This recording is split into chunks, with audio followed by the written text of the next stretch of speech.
Hello friends and welcome. Today I am sharing with you the easiest and cheapest 2-ingredient soap perfect for all of your household cleaning projects. Let's get into it. So this is a detergent soap used for laundry and dishes and things like that. So it's quite a heavy duty soap. You're going to need a crock pot or an Instapot pot that is not going to interfere with your lye. Stainless steel is the best option, but like I said, use a crock pot as well if you have that. You're going to want an immersion blender. You don't want to be whisking this for 20 years by hand because it will take way too long. And you're going to want something, again, that's going to stand up to the heat of the lye solution that we're going to create. I use these KitchenAid pitchers. If you're using a plastic, you want to see the number 5 at the bottom. That is a heavy duty plastic that will withstand up to 200 degrees temperature. It's nice and thick and it's easy to use. Don't use those Pyrex measuring cups. They will crack and break eventually. You're going to want some sodium hydroxide or some lye. It might be listed as drain cleaner. You want to double check that it is still within the date. You don't want an expired lye. And for all these products, I will link down below for you guys. Organic coconut oil is what I'm using next. I get this from Costco for a super great price, so it keeps this soap really, really cheap. It's a couple of dollars for this entire batch. You're going to want some nice gloves. The long kitchen gloves are best here. I just have some gardening gloves. A funnel really helps with the lye as well, so if you have a funnel, stainless steel again is preferred. I love using these silicone molds for the soap. I bought these at the thrift store for $1 a piece, but I will also link those below. I highly recommend you get some of those. And you're going to need just a plastic container to measure out your lye and a scale, of course. And don't forget safety goggles. I will link a wonderfully detailed article about working with lye. And this is not my original recipe, but I've used this recipe for so long. I don't know where it originally came from. If you know, please link this in the comments below. That way I can give credit to the person who originally created this recipe. Okay, so step number 1, we're going to measure out our lye so that we can create our lye solution. Now you're going to take your little plastic container and you're going to put it on the scale, clear out your scale, measure 5.42 ounces of lye. And you want to be careful, even while dry, the lye is caustic. So if it gets on your skin, don't freak out. Just rinse it under cool water and then wash your hands with soap and water and then get back to the process. There's no need to rush through this. This is where the funnel comes in handy. I poured just a little bit too much lye. So instead of doing that, where you just try and take a spoon and put it back into that little container, use the funnel. The funnel will just make this a lot easier so you don't wind up with little granules of lye hanging around on your counter. Those things are so tiny and impossible to see. So that just makes it a lot safer to work with. Once you've measured out your lye, we're going to take our pitcher and then measure out the water. Now, throughout this process, I'm keeping my counters clear of unnecessary clutter. Once again, it's just to help ensure that we don't have any spills. So we're going to take our pitcher and we're going to measure out 12.5 ounces of water. Distilled water is a good idea. I'm just using tap water though. That has worked totally fine for me. Again, putting on the scale, zeroing out the scale. So in goes our water. And I find using a pitcher is just really easy because I don't have to have a separate spoon to then mix the lye mixture with.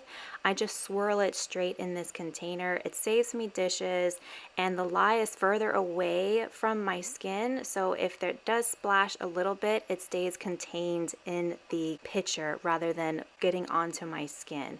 I like to do this process right next to my kitchen sink so that if I have an accident, I can rinse it off with cool water and then scrub my hands with soap and water and then continue on with the process. So now I'm going to add the lye to the water. You always want to add your lye to the water, not the water to the lye. You don't, again, want to have any thermal burns, and this just reduces your chances of that. So I'm going to take my funnel again to go ahead and pour the lye granules into the water. And now this mixture will heat up very quickly to about 200 degrees Fahrenheit.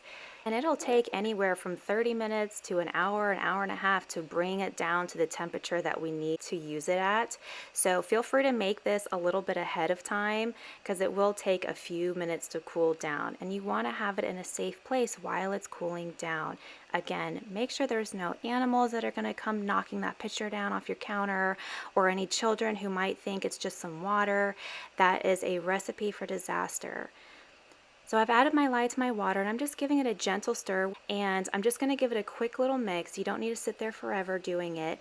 And I'm going to take the lid back off and I'm going to allow this to cool down to about 130 degrees. 130 degrees is about the temperature that I am going to use to make this soap. It's a coconut oil soap, so I like to keep it on the warmer side of things.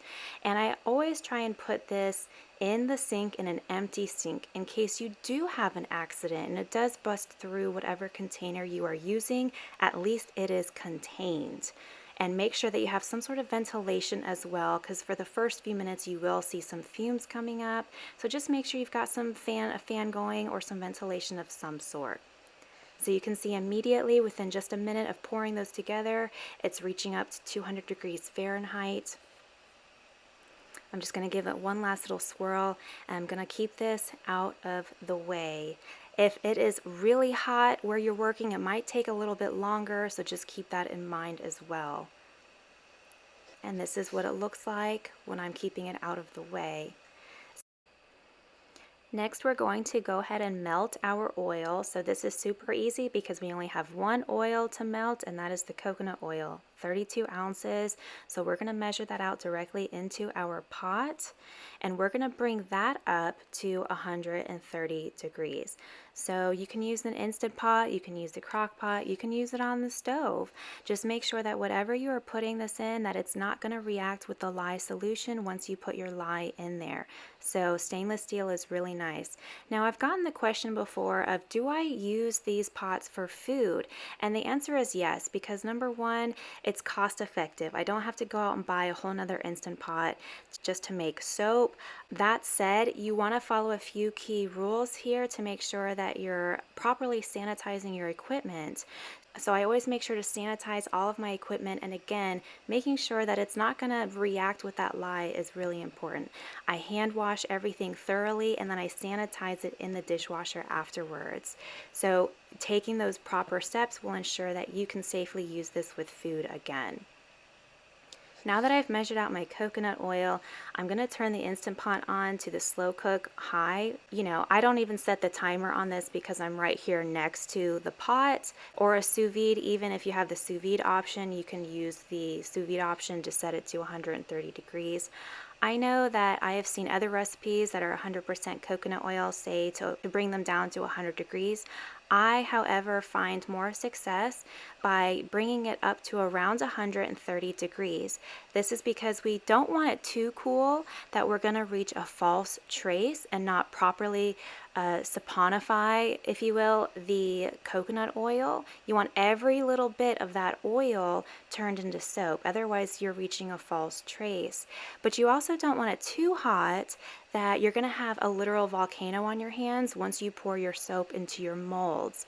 So there's a balance to be found here, and I'm working at about room temperature, about 77 degrees Fahrenheit, so 130 degrees is about good for me.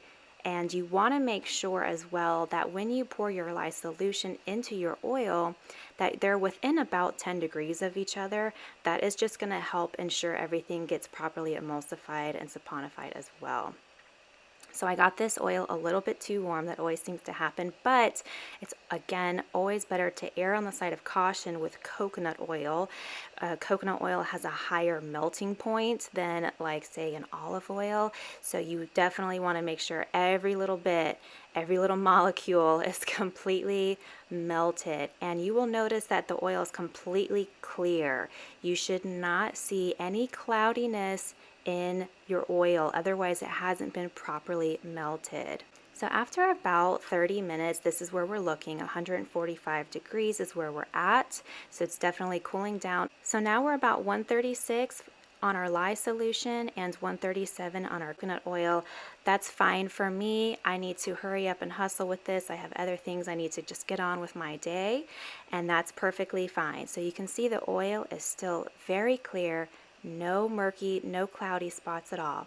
We're going to gently place our hand blender into the pot, and I'm going to use the stick. Now I'm going to pour the lye onto the stick of the immersion blender just so it doesn't splatter into the oil and come popping up and hitting your face or anything like that.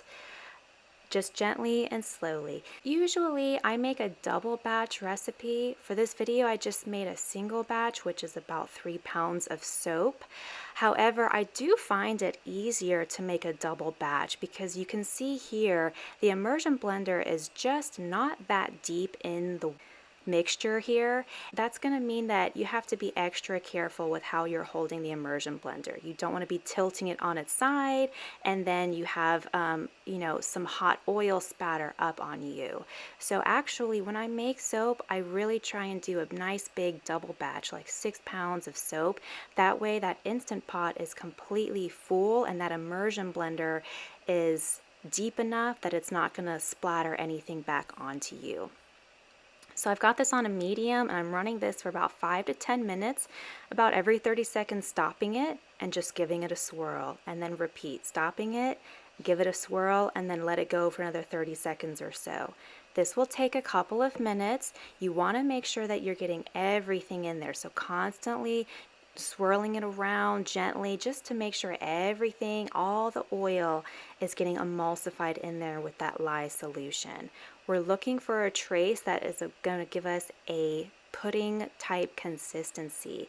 You can see we're starting to get to that point here.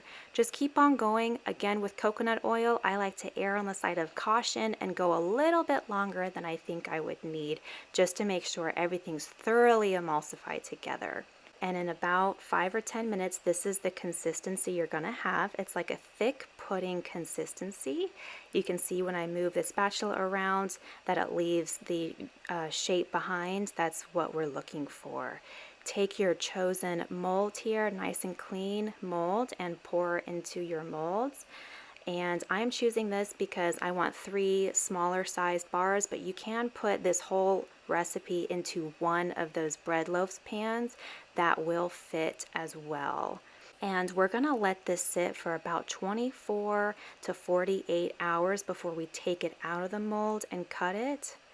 I accidentally left mine in there for about 4 days. It was totally fine though, so that's okay. You just want to make sure you're keeping it in a relatively cool area. You don't want to have it out in the garage in 100-degree humid weather. So just make sure you're putting it in a safe place that it's not going to be disturbed again by any pets or stray children running around. And just as a tip, I do like to put this on a cookie sheet. That way it has some sort of structure. That way wherever you're placing it, it's not going to wobble around and spill the soap potentially. This is what it will look like when you go to pop it out of the mold. It is already nice and firm. It looks good. And at this point, you want to cut it up to your desired width and cure it for anywhere from 2 to 4 weeks.